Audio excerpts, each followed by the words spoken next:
Hey, everybody. Tonight we're diving into the weird world of cops and signatures. Yup, you heard that right. Turns out your grandma's loopy cursive could be a key piece of evidence in a criminal investigation.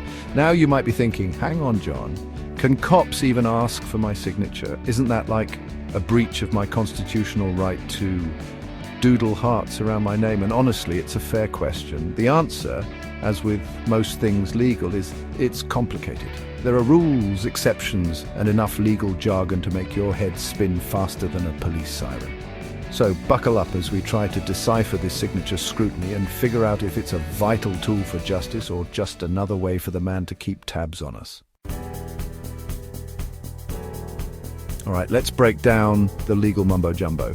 The Fourth Amendment protects us from unreasonable searches and seizures, right? But does that include our handwriting? The short answer is not always.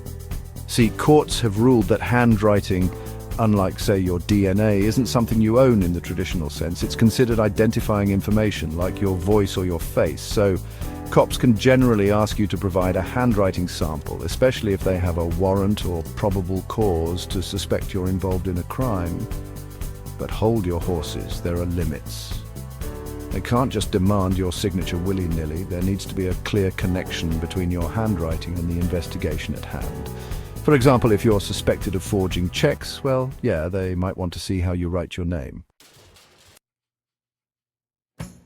Now, before you go full conspiracy theorist, let's acknowledge that handwriting analysis can be a legitimate tool for law enforcement.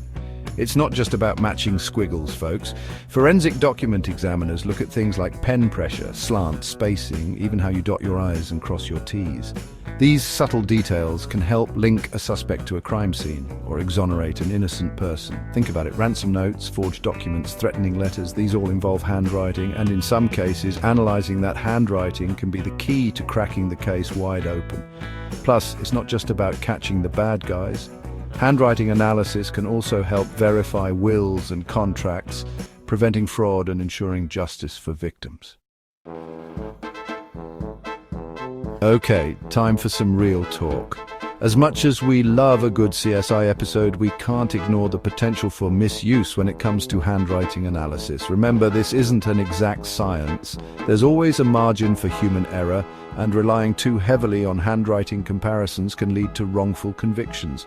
Just ask the folks over at the Innocence Project who've seen firsthand how flawed forensic evidence can land innocent people behind bars. Plus, let's not forget about privacy concerns.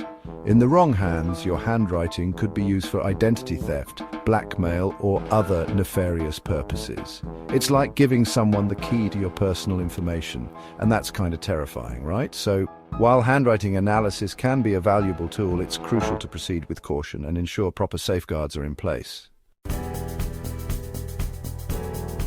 Section 5, famous signatures, famous crimes cases in the courts. Let's get down to brass tacks with some real-life examples. Remember the John Benet Ramsey case? Handwriting analysis played a major role in that investigation, with experts analyzing the ransom note to try and identify the killer. And who could forget the Lindbergh baby kidnapping? The ransom note in that case was also scrutinized by handwriting experts, although it ultimately didn't lead to the kidnapper's capture. These high-profile cases highlight both the potential and the limitations of handwriting analysis. It can provide valuable clues, but it's not a magic bullet. It's also worth noting that courts have grappled with the admissibility of handwriting evidence over the years. In some cases, it's been challenged on scientific grounds, with critics arguing that it's not reliable enough to be used in court. Section 6, it's about balance. Legal experts weigh in. To get a better handle on this signature showdown, we reached out to some legal eagles for their 2 cents, and boy, did they have opinions.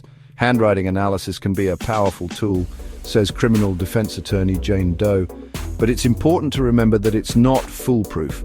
We need to be careful about how much weight we give it in court. Civil liberties advocate John Smith agrees, adding, "There's a real risk of over-reliance on this type of evidence, especially when you consider the potential for bias and human error." So, what's the solution? According to legal scholar Professor Susan Lee, it's about finding the right balance between law enforcement's need to investigate crime and protecting individual rights. Section 7, your rights when asked for a signature. Okay, let's say you find yourself in a sticky situation. A detective wants you to scribble your name on a piece of paper.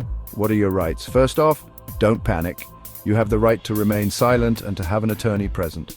If you're being detained or questioned, it's always best to exercise those rights. Second, ask questions.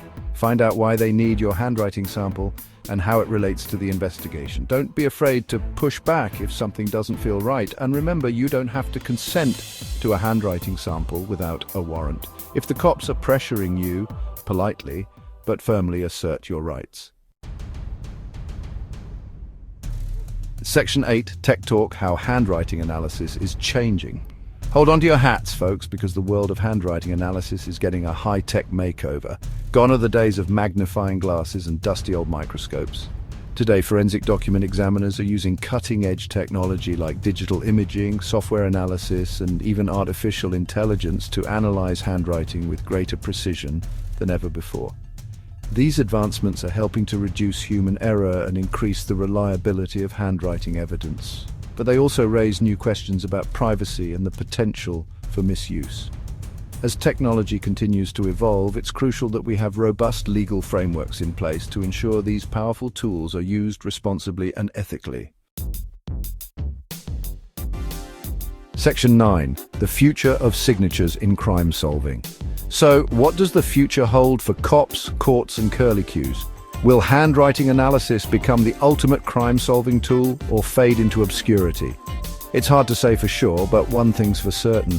The debate over its reliability and ethical implications isn't going away anytime soon. As technology advances and our understanding of handwriting evolves, we need to keep asking tough questions about how this evidence is collected, analyzed, and used in court, because at the end of the day, it's not just about signatures, it's about justice. And that's something we should all be able to sign off on.